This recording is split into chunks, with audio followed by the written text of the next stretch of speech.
Hi, this tutorial is the fifth in the pharmacokinetics series. In this video, we'll be discussing excretion of drugs. Excretion is defined as the irreversible removal of drugs from the body.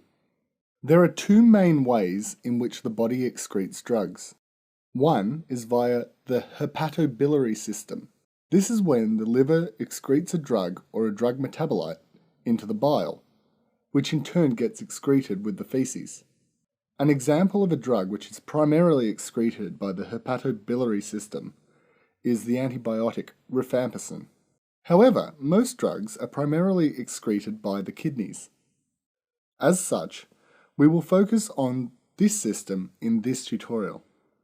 In this system of excretion, a drug gets filtered into the nephron of the kidney. If you want more information on the details of this, check out the nephron function tutorial and other kidney tutorials at handwrittentutorials.com.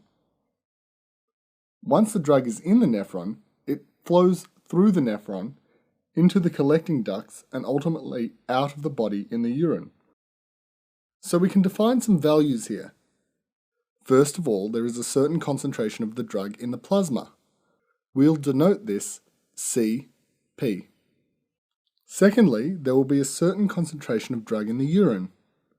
We'll denote this Cu. Finally, there will be a certain rate at which urine is being produced. We'll denote this rate Vu. From these values, we can determine the clearance of a drug. The clearance of a drug is given by this formula. Clearance equals the concentration of a drug in the urine times the rate at which the urine is being produced divided by the concentration of drug in the plasma. The clearance is often very difficult to understand conceptually, so I'll try to simplify it as best I can. This equation asks, how much plasma contains the amount of drug being cleared at this time? The concentration of the urine times the rate at which urine is being produced shows how much of the drug is being cleared from the body at any given time.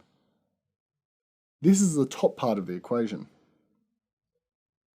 When the bottom part of the equation is factored in, it will give us a volume of plasma per unit time. Thus we can say something like 500 ml of plasma is being cleared of the drug per minute. Another way to think of clearance is, if there is a certain amount of drug in the plasma, how quickly can I get rid of it? The clearance answers this question for us. So let's look at the factors which affect these values. The concentration in the plasma is primarily related to the dose of the drug being given. The more drug, the higher the concentration in the plasma.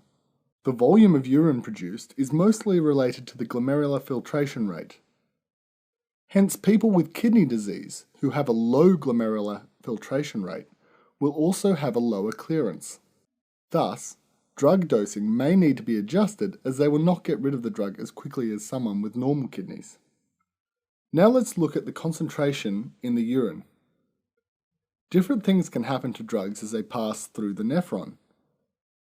If they are reabsorbed, then the concentration in the urine will decrease and the clearance of that drug will be reduced.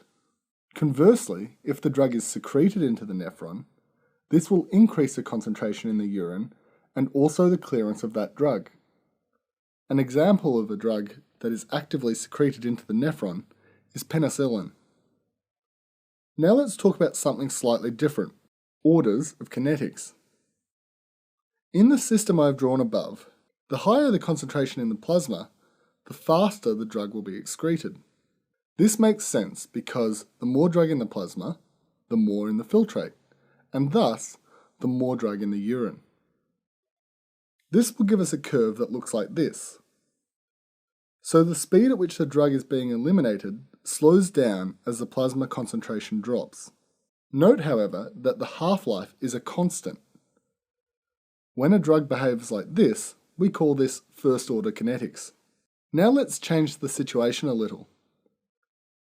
As we saw in the previous tutorial, drugs often have to be metabolized by an enzyme prior to excretion.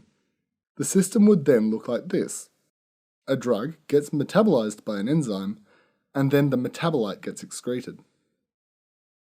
Normally, the drug still conforms to first-order kinetics.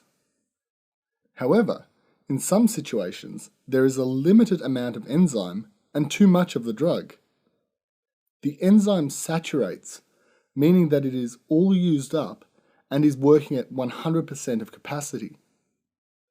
This means that if more drug is added to the body, it won't change the rate of excretion because there is no extra enzyme to process the extra drug.